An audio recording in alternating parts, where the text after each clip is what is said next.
Welcome to Words of Life. ஜீவ வார்த்தைகள் நிகழ்ச்சிக்கு உங்களை வரவேற்கிறோம். We continue our studies in the principles of God's word. தேவனுடைய வார்த்தையின் கோட்பாடுகளை நாம் படித்து வருகிறோம். Or the laws of God.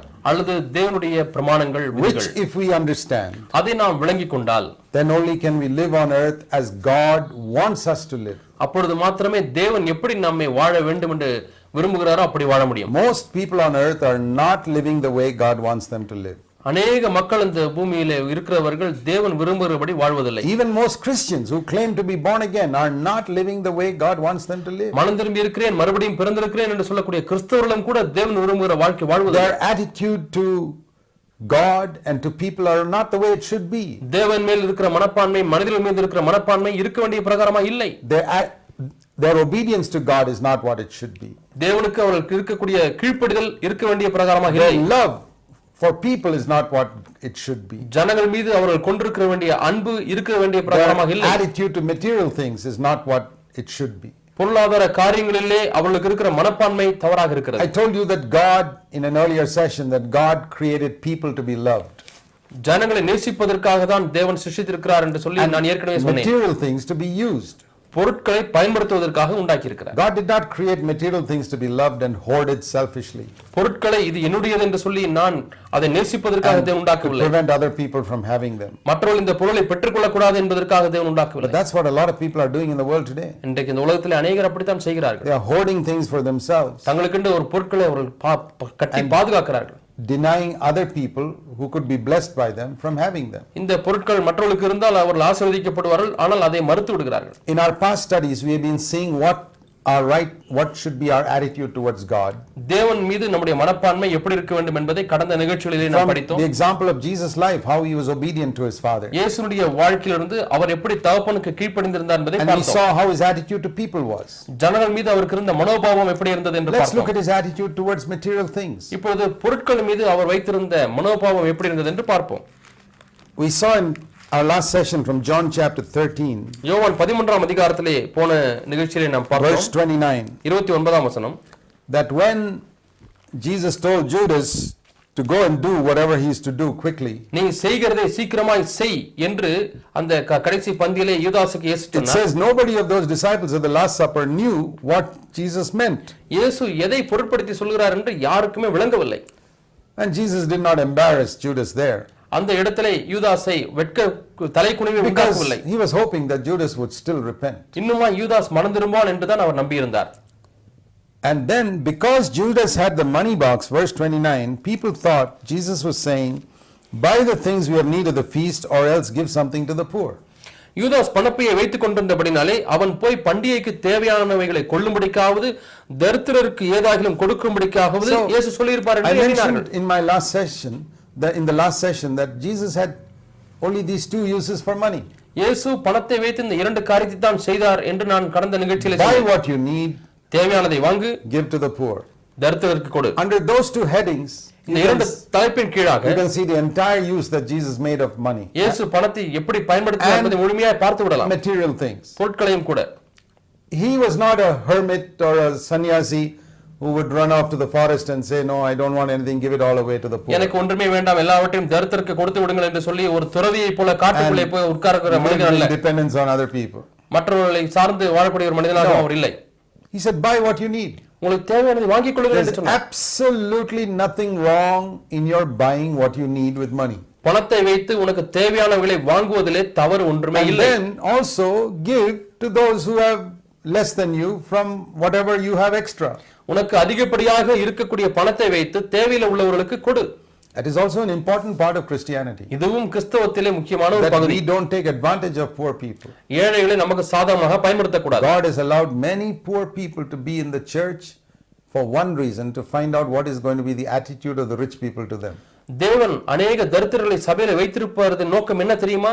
பணக்காரர்களுடைய மனப்பான்மையை கண்டுபிடிக்க முடியாது. He is testing the rich people through the poor people. ஏழைகள் மூலமாக பணக்காரர்களை தேவன் சோதித்து பார்க்கிறார். Otherwise, how will the rich people be tested? இல்லாவிட்டால் பணக்காரர்கள் எப்படி சோதிக்கப்பட How முடியும்? will you find out if a rich person is selfish or not if everybody is rich? எல்லாருமே பணக்காரர்களாக ஒரு இடத்துல இருந்தால் ஒரு குறிப்பிட்ட பணக்காரன் சுயநலக்காரனா இல்லையா என்பதை எப்படி கண்டுபிடிப்பது? How will you know what is his attitude towards needy people if there are no needy people around? தேவையில் உள்ள மனிதர்களே இல்லை என்று சொன்னால் அவன் தேவையில் உள்ள மனிதர்கள் மீது வைத்திருக்கிற மனப்பான்மை எப்படி இருக்கிறது என்று எப்படி கண்டுபிடிக்க முடியும்? Let's look at these two things. ஆகவே இந்த இரண்டு காரியங்களை First, பார்ப்போம். buy what you need.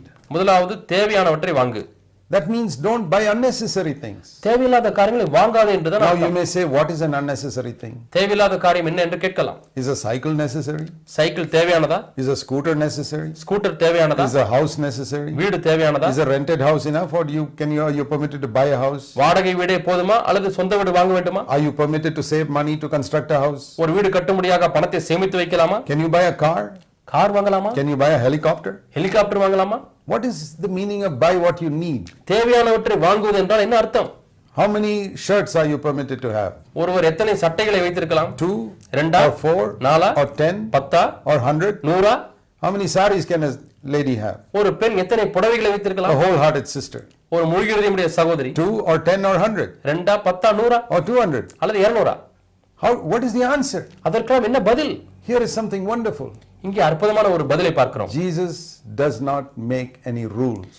இயேசு இங்கே ஒரு பிரமாணங்களையோ விதிகளையோ கொடுக்கவில்லை. Human beings make all types of rules for other people. மனுஷர்கள் மற்றவர்களுக்கு பல சட்டங்களை ஏற்றுகிறார்கள். Even Christian preachers and pastors make all types of rules for their congregation. கிறிஸ்தவ போதகர்களும் பிரசங்கியர்களும் தங்களுடைய சபைக்கென்று अनेक விதிகளை உண்டாக்குகிறார்கள். I'm not talking about rules of modest dress, which is very good because the Bible says women must be dressed modestly. ஸ்திரீகள் தகுதியான வஸ்திரத்தினாலே தங்களை உடுத்திக் கொள்ள வேண்டும் என்று சொல்லப்பட்டிருக்கிறது.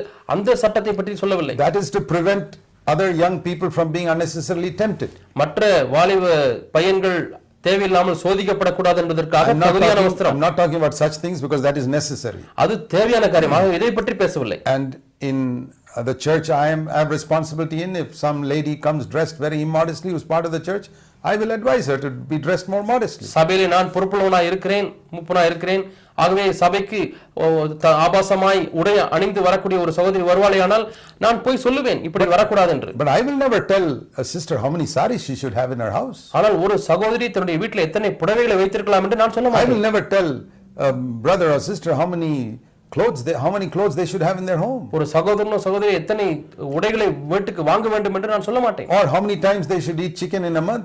அல்லது ஒரு மாதம் எத்தனை முறை சிக்கன் வாங்கலாம் என்று சொல்ல மாட்டேன். Whether they can eat twice a day or twice a week. ஒரு நாளிலே 2 முறை சிக்கன் சாப்பிடலாமா அல்லது வாரத்துக்கு 2 முறை தான் சாப்பிட முடியுமா அல்லது மாதத்துக்கு ஒரு முறை வாங்கலாமா? What does it mean buy what you need? உனக்கு தேவையானதை வாங்கு என்பதனுடைய The அர்த்தம் என்ன? moment you make rules you are going to be a Pharisee. நீ உனக்கென்று சட்டத்தை உண்டாக்கும் பொழுது நீ பரிசீலனை மாறி விடுவாய். I will never tell people whether they need a car or a scooter or a cycle or whether they should walk. ஜனங்கள் கார் வாங்க வேண்டுமா, ஸ்கூட்டர் வாங்க வேண்டுமா, சைக்கிள் வாங்க வேண்டுமா, இது ஒன்றையும் வாங்காமல் நடக்க வேண்டுமா என்று நான் ஜனங்களுக்கு I will never சொல்ல tell people whether they should rent a house or build a house. வாடகையில் இருக்க வேண்டும் அல்லது வீடு வாங்கித்தான் குடியிருக்க வேண்டும் என்று சொல்ல போவது That's not கிடையாது. my business. அது என்னுடைய வேலையே அல்ல. I say buy what you need. உனக்கு தேவையானதை வாங்கு. And I அவ்வளவுதான் stop சொல்லுவேன். there. அதோடு நிறுத்தி விடுவேன். Because that's what Jesus said. இயேசு அப்படித்தான் சொன்னார். Then they ask me, is this right? Is that right? இது சரியா என்று கேட்பார்கள், அது Can I சரியா buy என்று this? கேட்பார்கள். இது Can வாங்கலாமா, I buy that? Can I buy that? இது வாங்கலாமா, அது வாங்கலாமா என்று கேட்பார்கள். I'll tell you. நான் சொல்லுகிறேன், Buy what you need. உனக்கு தேவையானவற்றை வாங்குங்கள். But brother Zach, tell me, shall I buy so many shirts? நான் இத்தனை சட்டை வாங்கட்டுமா என்று சொல்லி Or சகோதரர் ஜாக் சொல்லுங்க can என்று I கேட்பார்கள். construct this house? நான் இந்த வீட்டை கட்டலாமா என்று சொல்லுங்க I'll say, சகோதரரே. நான் சொல்லுவேன், Buy what you need. உனக்கு தேவையானவற்றை வாங்குங்கள். He's not going to get a law from me. என்னிடத்திலிருந்து ஒரு காலம் அவர் ஒரு சட்டத்தை பெற்றுக்கொள்ள Then how is மாட்டார். he going to get the answer? பிறகு எப்படி அவருக்கு பதில் கிடைக்கும்? He must go by his own conscience.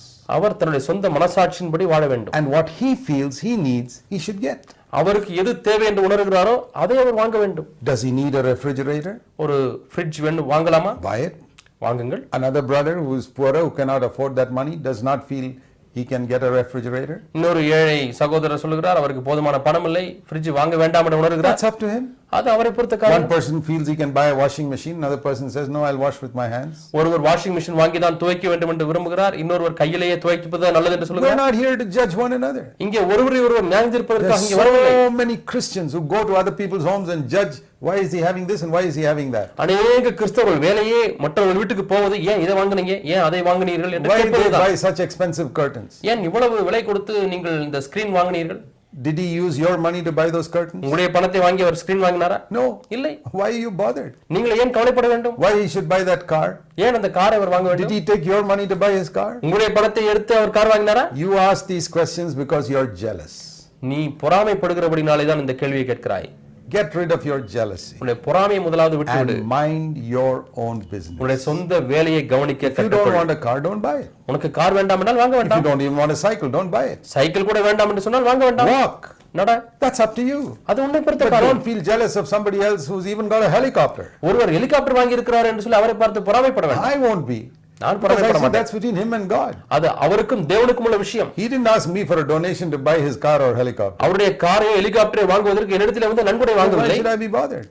பின்னர் ஏன் நான் கவலைப்பட So வேண்டும்? many Christians are busybodies in other people's affairs. அநேக கிறிஸ்தவர்கள் மற்றவருடைய அலுவல்களிலே போய் தலையிட்டுக் கொள்கிறார், மூக்கை Now, உழைத்துக் கொள்கிறார். if your pastor is asking you to keep on giving money and money and he's buying expensive things for himself, then you can ask a question definitely. உங்களுடைய pastor உங்களிடத்திலிருந்து பணத்தை தாருங்கள், காணிக்கை கொடுங்கள், தசமம் கொடுங்கள் என்று கேட்டுக்கொண்டு அதை வைத்து அவர் car And he buys the latest most model car இப்பொழுது லேட்டஸ்டாக இந்த காரை வாங்கினால் நீங்கள் கேட்கலாம். and you are going on a scooter. நீங்கள் ஸ்கூட்டரிலே போய் And கொண்டிருக்கிறீர்கள். I say it's a serious sin அது சீரியஸான பாவம் என்று சொல்லுகிறேன். that he takes money from you to live at a much higher standard himself. உன்னிடத்திலிருந்து பணத்தை வாங்கி அவர் உங்களை காட்டிலும் அதிகமான வாழ்க்கை தரத்திலே வாழ்ந்து He கொண்டிருக்கிறார். takes your tithe to build a house for himself and you're living in a poor rented house. நீங்கள் ஒரு சிறிய வாடகை வீட்டிலே வாழ்ந்து கொண்டிருக்கிறீர்கள். உங்களுடைய பணத்தை வாங்கி தசமாவத்தை வாங்கி அவர் நல்ல வீடு கட்டுகிறார். If I were you, நான் உங்களுடைய இடத்துல இருந்தால் I would not question that pastor. நான் அந்த பாஸ்டரை கேள்வி கேட்க I மாட்டேன். just won't give him any money. அவருக்கு இனிமேல் பணத்தை கொடுக்க No மாட்டேன். matter how much he preaches to me to give it. என்னை பணம் கொடு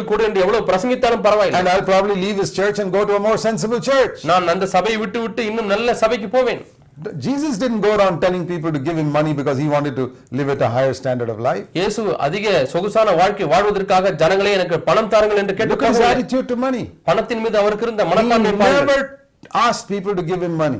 பணத்தை தாருங்கள் என்று சொல்லி ஒரு முறை கூட கேட்டதே இல்லை. People gave him gifts. ஜனங்கள் அவருக்கு வெகுமதி We கொடுத்தார்கள். read in Luke's Gospel chapter 8. லூக்கா 8ஆம் அதிகாரத்திலே வாசிக்கிறோம். Where did Judas Iscariot get this bag of money from? யூதாஸ் காரியத்துக்கு அந்த பணம் நிறைய பணம் எங்கிருந்து They were கிடைத்தது? not giving பணப்பையிலே to உள்ள Judas பணம் Iscariot. அவர்கள் யூதாஸ் இடத்திலே They were கொடுக்கவில்லை. giving to Jesus because he had 12 disciples to feed and many of them had families in Galilee to support. இயேசுவுக்கு 12 சீஷர்கள் இருந்தார்கள். அவருக்கு இயேசு போஷிக்க வேண்டும். அதுவே இந்த 12 பேர்ல பலருக்கு குடும்பம் இருந்தது. இந்த குடும்பத்தை தாங்க வேண்டும். Even if 6 of those disciples were married, அந்த சீஷர்களில் 6 பேருக்கு திருமணம் Jesus ஆயிருந்தது had என்று to வைத்துக் support கொண்டாலும் 6 families back in Galilee. கலிலேயாவிலே 6 குடும்பத்தை இயேசு தாங்க And வேண்டியது. another 6 single people. இன்னும் 6 தனியாக இருக்கிறவர்கள். And you know there's much more expense when you're traveling around than if you're living at home. வீட்டிலே வாழ்வதை விட நீங்கள் பிரயாணம் செய்து கொண்டிருக்கும் போது இன்னும் அதிக செலவு பிடிக்கும். All that expense, அந்த எல்லா it's a செலவுகளையும் large amount of money. அது மிகவும் அதிகமான பணத்தொகை. Imagine if you had to support 6 families நீங்கள் 6 குடும்பத்தை தாங்க வேண்டும் and என்றால் another 6 single brothers இன்னும் 6 தனியா இருக்கிற சகோதரர்களை and தாங்க always வேண்டுமானால் traveling, இவ்வளவு பிரயாணங்கள். not cooking your own food but buying food in hotels. சாப்பாட்டை நீங்களே தயார் செய்ய முடியாது, ஆனால் ஆகாரத்தை நீங்கள் ஹோட்டலிலே தான் வாங்க வேண்டும். Can you imagine how much your monthly income, monthly expenditure will be? ஒரு மாதமே எவ்வளவு செலவாகும் என்று கற்பனை செய்து பார்க்க முடியுமா? It's not just a few rupees. ஏதோ ஒரு சில பணம் It will அல்ல, be thousands. ஆயிரக்கணக்கான That's ரூபாய். why Judas had a money bag. ஆகவே தான் யூதாஸ் காரியத்து பணப்பையை வைத்திருந்தான். Where did that money come from? அந்த பணம் எங்கே இருந்து வந்தது? Never once did Jesus pass an offering bag around when he preached or when he healed the sick. இயேசு ஒரு முறை கூட பிரசங்கிக்கும் போதோ வியாதியஸ்தரை சுகமாக்கும் போதோ காணிக்கை பையை அங்கே அனுப்பவில்லை. He could have collected a lot of money if he had done that. அவர் அப்படி செய்திருந்தால் நிறைய பணத்தை வசூலித்து இருக்கலாம். If he had frightened people with quoting Malachi 3:10, he could have collected a lot of money. மல்கியா 3:10 சொல்லி ஜனங்களை பயமுறுத்தி இருந்தால் அநேக பணத்தை வசூல் He செய்திருந்தார். never did that. அவர் அதை It's செய்யவில்லை. all today's preachers who do that. இன்றைய பிரசங்கியாளர்கள் இதை செய்கிறார்கள். He never told people to sow a seed to his ministry so that they can get any benefit. என்னுடைய ஊழியத்திலே நீங்கள் விதை விதைத்தால் உங்களுக்கு பலன் கிடைக்கும் என்று சொல்லவில்லை. That's all today's 20th century preachers. அது 20ஆம் நூற்றாண்டு பிரசங்கியார்கள், 21st century preachers. 21ஆம் நூற்றாண்டு பிரசங்கியார்களுடைய Jesus said, பிரசங்கம். go and give it to the poor and come to me without your money. போய் தரித்திரருக்கு உன்னுடைய பணத்தை கொடுத்து விட்டு நீ பணம் இல்லாத இடத்திலே வாழ்ந்து What சொன்னார். a different attitude he had to material things. இயேசுவுக்கு பொருள்களை பார்க்கும்போது எவ்வளவு வித்தியாசமான மனப்பான்மை How இருந்தது. did God provide his need? தேவன் அவருடைய தேவையை எப்படி சந்தித்தார்? God moved the hearts of certain people to support Jesus and his disciples. இயேசுவையும் அவருடைய சீஷரையும் தாங்கும்படியாக தேவன் ஒரு சிலருடைய Without இதயத்தை his ever ஏவினார். asking them. இயேசுவாக கேட்காமலேயே. See an example of that. அதனுடைய உதாரணத்தை பாருங்கள். Luke's Gospel chapter 8 லூக்கா 8ஆம் அதிகாரம் and verse 3. 3ஆம் வசனம். We read here, Joanna, the wife of Chuza, Herod's steward, and Susanna and many others were contributing to the support of Jesus and his disciples out of their private means. 3ஆம் வசனத்திலே பார்க்கிறோம், ஏரோதின் காரியக்காரனான கூசாவின் மனைவியாகிய யோவன்னாலும் சூசன்னாலும் தங்கள் ஆஸ்திகளால் அவருக்கு ஊழியம் செய்து கொண்டு வந்த மற்ற அநேகம் ஸ்திரீகளும் அவருடனே இருந்தார்கள். So this was Herod's palace manager. ஏரோது ராஜாவுடைய அரண்மனையில் manager. Herod was a fantastically rich king. ஏரோது மிகவும் ஐஸ்வர்யவானாகிய ஒரு ராஜாவாக This இருந்தார். palace manager must have been getting lots of money as a salary. அவருடைய அரண்மனையில் வேலை செய்த மேனேஜருக்கு நிறைய சம்பளம் கிடைத்திருக்கும். I don't know whether Chuza was a disciple of Jesus or not. கூசா இயேசுவினுடைய சிஷ்யோ இல்லையோ என்று தெரியவில்லை. But he was such a good man that he allowed his wife to give large amounts of money for Jesus' ministry. ஆனால் கூசா தன்னுடைய மனைவி இயேசுவினுடைய ஊழியத்திற்கு நிறைய பணம் கொடுப்பதற்கு அனுமதி கொடுத்தான். And Susanna, she was probably the wife of some other rich man. சூசன்னாள் அவள் இன்னொரு பணக்காரனுடைய மனைவியாக இருந்திருப்பாள். And they gave அவர்கள் large கொடுத்தார்கள். amounts of money. நிறைய பணத்தை கொடுத்தார்கள். And the wonderful thing is, அற்புதமான காரியம், Jesus never used it for himself. இயேசு தமக்காக அதை He used it for பயன்படுத்தவில்லை. the whole team. அந்த முழு குழுவுக்கும் பயன்படுத்தினார். And where did they sleep? இங்கே தூங்கினார்கள். It says in John's Gospel chapter 7 யோவான் 7ஆம் அதிகாரத்திலே பார்க்கிறோம். and the last verse, கடைசி வசனம், everybody went to his own house. அவரவர் தங்கள் வீட்டுக்கு போனார்கள். Next verse, but Jesus went to the Mount of Olives. இயேசு ஒலிவ மலைக்கு போனார். So when everybody went to their own home, எல்லாருமே தங்கள் வீட்டுக்கு போகும்பொழுது Jesus didn't say, Judas, give me some money, I'm going to stay in a hotel tonight. யூதாசே, இன்றைக்கு நான் ஹோட்டலில் தங்க போகிறேன், எனக்கு கொஞ்சம் பணம் தா என்று கேட்கவில்லை. இல்லை, He didn't ask Judas for any money. யூதாசனிடத்தில் பணத்தை கேட்கவில்லை. He asked, where are you going, Lord?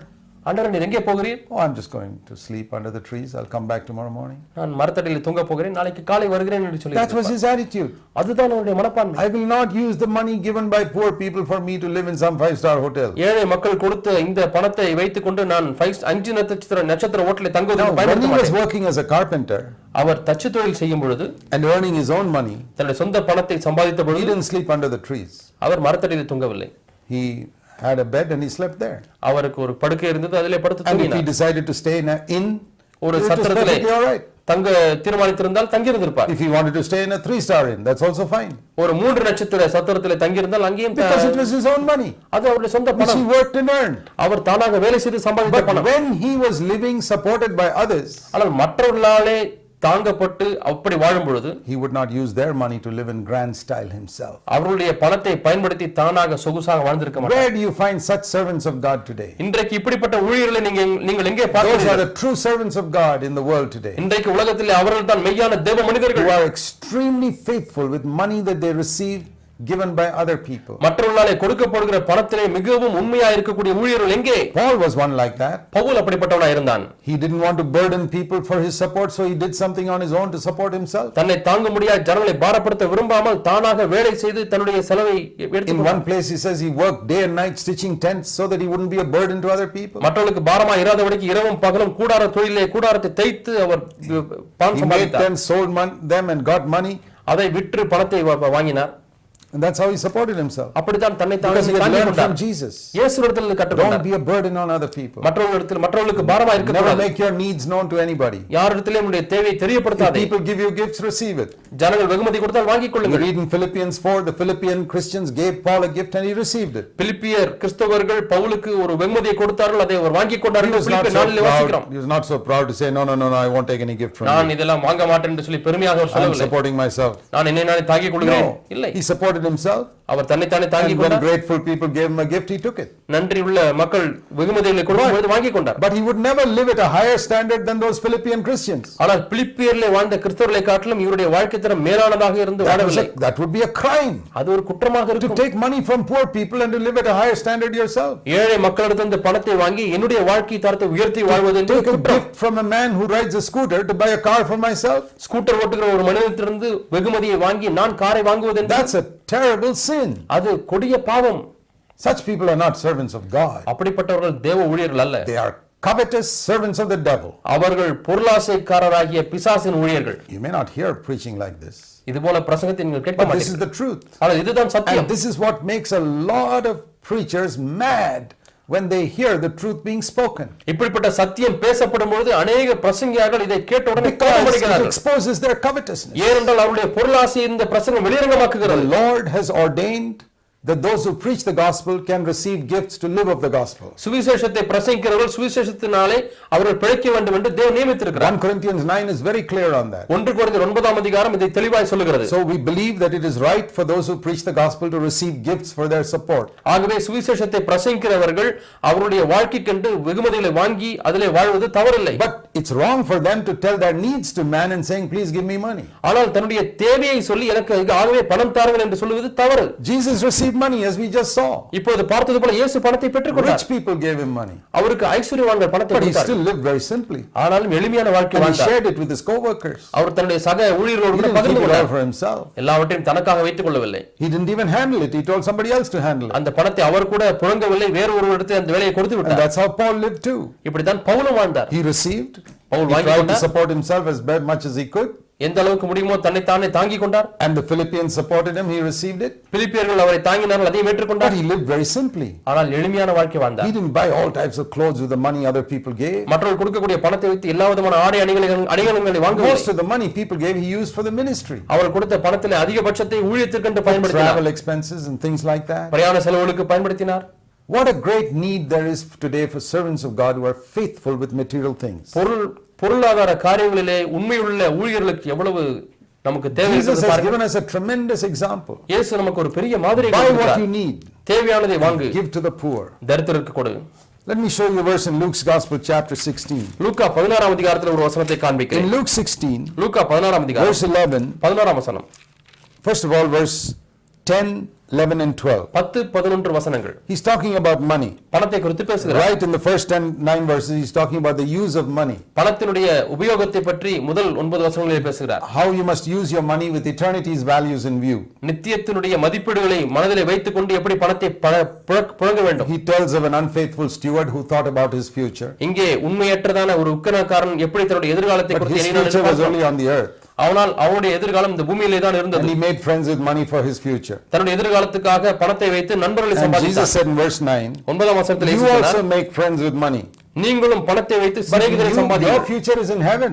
ஆனால் உங்களுடைய எதிர்காலம் So பரலோகத்தில் you இருக்கிறது. make friends for heaven. ஆகவே பரலோகத்துக்கென்று In நண்பர்களை other words, சம்பாதிங்கள். use money to lead people to heaven by giving them the gospel. இன்னொரு விதத்தில் சொல்ல போனால் பணத்தை பயன்படுத்தி அவர்களுக்கு சுவிசேஷத்தை சொல்லி That's the meaning பரலோகத்துக்கு there. சேருங்கள். அதான் அதனுடைய அர்த்தம். And then he said, பிறகு சொல்லுகிறார், if you're not faithful, if you're faithful in a little thing, verse 10, then you'll be faithful in much also. கொஞ்சத்திலே உண்மையுள்ளவன் அநேகத்திலும் உண்மையுள்ளவனாய் What is the இருக்கிறான். little thing?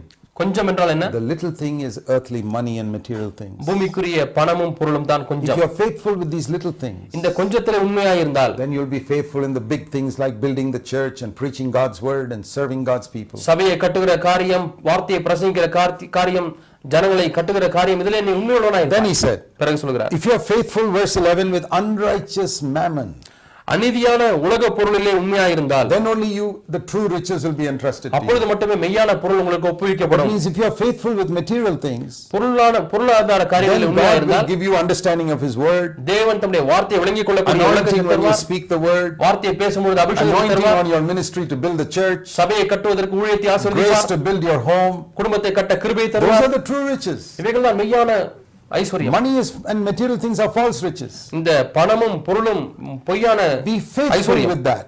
அதிலே உண்மையா இருங்கள். The reason why so many people don't have an anointed word today is because they are not faithful with material. இன்றைக்கு அநேகருக்கு அபிஷேகிக்கப்பட்ட தேவனுடைய வார்த்தை இல்லாததற்கு காரணம் அவர்கள் பொருளிலே உண்மை And இல்லாதவர்களாய் many who இருக்கிறார்கள். had an anointing have lost it because they became unfaithful with money. பணத்திலே உண்மையற்றவர்களாய் போனபடினாலே பெற்ற அபிஷேகத்தையும் அநேகர் இழந்து Verse விட்டார்கள். 12. 12ஆம் வசனம். Then Jesus said, if you are faithful with the use of another person's things, then you will get what is your own. வேறு ஒருவருடைய காரியத்திலே நீங்கள் உண்மையுள்ளவர்களாய் இருந்தால் உங்களுடைய காரியம் உங்களுக்கு சொந்தமாகும். What is another person's thing? வேறு ஒருவருடைய காரியம் என்ன? Money. பணம். That belongs to God. It doesn't belong to us. அது தேவனுக்கு சொந்தம், உனக்கு சொந்தமானதல்ல. The Bible says the earth belongs to the Lord and everything in it. பூமியும் அதன் நிறைவும் கர்த்தருடையது என்று வேதம் சொல்கிறது. Read that in 1 Corinthians 10. 1 கொரிந்தியர் 10 அதை வாசிக்கிறீர்கள். Everything on earth belongs to God. பூமியில இருக்கிற ஒவ்வொன்றும் தேவனுக்கு சொந்தமானது. Money, gold, silver, Pon, it all வெள்ளி, belongs to God. இவைகளெல்லாம் தேவனுக்கு சொந்தம். He allows you to use a little bit of it. அதிலே கொஞ்சத்தை நீ பயன்படுத்த முடியாது, When தேவன் அனுமதிக்கிறார். you work hard and earn money in an office, ஒரு அலுவலகத்திலே கடினமாய் வேலை செய்து பணம் சம்பாதிக்கும் you பொழுது think it's yours? அது உன்னுடையது என்று எண்ணுகிறாயா? இல்லை. God gave you the health, the intelligence to earn that money. அந்த பணத்தை சம்பாதிப்பதற்கு தேவன் தான் பலத்தையும் ஞானத்தையும் If கொடுத்திருக்கிறார். you were sick like other people, you never have earned that money. மற்றவர்களைப் போல வியாதிப்பட்டிருந்தால் அந்த பணத்தை நீ சம்பாதிக்க So you முடியாது. can say God gave you that money. ஆக தேவன் தான் அந்த பணத்தை It is கொடுத்தார் என்று சொல்லலாம். God's. அது தேவனுடையது. And if you are faithful with that, அதிலே உண்மையுள்ளவனாய் இருந்தால் God will give you what is your own. உனக்கு சொந்தமானதை தேவன் உனக்கு What கொடுப்பார். is your own? உன்னுடைய சொந்தமானது எது? Eternity in heaven. நித்தியத்திலே பரலோகம். Partaking of God's nature. தேவனுடைய சுபாவத்திலே பங்கு பெறுவது. A ministry for all eternity. நித்தியத்துக்கு ஏதுவான ஒரு ஊழியம். But you don't get that if you are not faithful with what belongs to God. தேவனுக்கு சொந்தமான காரியத்திலே நீ உண்மை இல்லாவிட்டால் உனக்கு கிடைக்காது. Many people don't realize that money belongs to God. பணம் தேவனுக்கு சொந்தம் என்பதை அநேகர் உணர்வதில்லை. Everything you have, உனக்கு இருக்கிற ஒவ்வொரு all காரியமும், material things belong to God. எல்லா பொருள்களும் தேவனுக்கு He சொந்தம். lends it to you for a few years of your lifetime on earth. உன்னுடைய ஒரு சில வருடங்கள் நீ பூமியில உயிர் வாழ்வதற்காக அவர் உனக்கு வாடகைக்கு That's கொடுக்கிறார். why when you die, He takes it all away from you. ஆகவே தான் நீ மரிக்கும்போது அவைகள் எல்லாவற்றையும் எடுத்துக் கொள்கிறார். You came naked, you have to go naked. நிர்வாணியாய் நீ வந்தாய், நிர்வாணியாய் போக So வேண்டும். this is what Jesus taught about money. ஆகவே இதைத்தான் இயேசு பணத்தை பற்றி And He said, போதித்தார். if you want to love God, you should stop loving money, He said in verse 13. 13ஆம் வசனத்திலே நீ தேவனை நேசிக்க வேண்டுமானால் பணத்தை நேசிப்பதை Jesus நிறுத்து. never loved money. இயேசு பணத்தை நேசிக்க He loved His Father. அவர் தன்னுடைய பிதாவை And He knew நேசித்தார். that money must be used to bless other people. பணத்தை மற்றவர்களை ஆசீர்வதிப்பதற்காக பயன்படுத்த வேண்டும் என்று சொன்னார். I must use the minimum required for myself. எனக்காக குறைந்தபட்ச தேவைகளை மட்டுமே பூர்த்தி Not செய்து கொள்ள waste வேண்டும். money on myself. என்னிலே பணத்தை வீணாக்க கூடாது. How much to spend? எவ்வளவு செலவு Each செய்ய வேண்டும்? person must decide for himself. அது ஒவ்வொருவனும் தனக்கென்று நிர்ணயித்துக் கொள்ள He வேண்டும். needs a car, let him get a car. Car வேண்டுமானால் If வாங்கிக் his கொள்ளட்டும். old car is very old, let him get a better one. பழைய கார் பழசாகி போய்விட்டது என்றால் புது காரை வாங்கிக் That's கொள்ளட்டும். not for us to decide. அதை நாம் தீர்மானிக்க Each தேவையில்லை. person decides for himself. ஒவ்வொருவனும் தனக்கென்று But I want தீர்மானிக்க to tell வேண்டும். you this in closing. ஆனால் முடிக்கும் பொழுது எதை சொல்ல If you are விரும்புகிறேன்? not faithful with material things, பூமிக்குரிய காரியங்களிலே உண்மை இல்லாவிட்டால் you cannot get true riches. உண்மையான பொருளை பெற்றுக்கொள்ள முடியாது. God gives us material things to use to bless other people. பயன்படுத்தவும் மற்றவர்களை ஆசீர்வதிக்கும்படியாகத்தான் தேவன் பொருளாதார காரியங்களை கொடுக்கிறார். God's given you a house to bless other people. தேவன் மற்றவர்களை ஆசீர்வதிக்கும்படியாக உனக்கு ஒரு வீட்டை கொடுத்திருக்கிறார். Let's pray. நாம் ஜெபிப்போம். While our heads are bowed in prayer, நம்முடைய தலைகள் ஜெபத்திலே வணங்கி இருக்கும் பொழுது will you pray? நீங்கள் ஜெபிப்பீர்களா? Say, Lord, ஆண்டவரே, change my attitude to material things. ஆண்டவரே, பொருளாதார காரியங்களில் எனக்கு இருக்கிற Help me மனோபாவத்தை not மாற்றி to விடும். love them anymore, அவைகளை இன்னும் நேசிக்காமல் but இருக்க to உதவி use செய்யும். them அவைகளை பயன்படுத்த உதவி for செய்யும். your glory, உம்முடைய மகிமைக்காக, for my needs, என்னுடைய தேவைக்காக, and to help other people who are in need, தேவையில உள்ள மற்றவர்களுக்கு உதவி செய்ய and for முடியாது. your work. உம்முடைய ஊழியத்திற்காக Lord, help me to be faithful, ஆண்டவரே, உண்மையா to இருக்க be உதவி செய்யும். righteous, நீதியா இருக்க உதவி and செய்யும். faithful with material things. பூமிக்குரிய காரியங்களில் உண்மையா இருக்க உதவி செய்யும். Give me wisdom. ஞானத்தை தாரும் In ஆண்டவரே. Jesus' name, இயேசுவின் நாமத்தில் பிதாவே. ஆமென். God bless you. தேவன் தாமே உங்களை ஆசீர்வதிப்பாராக.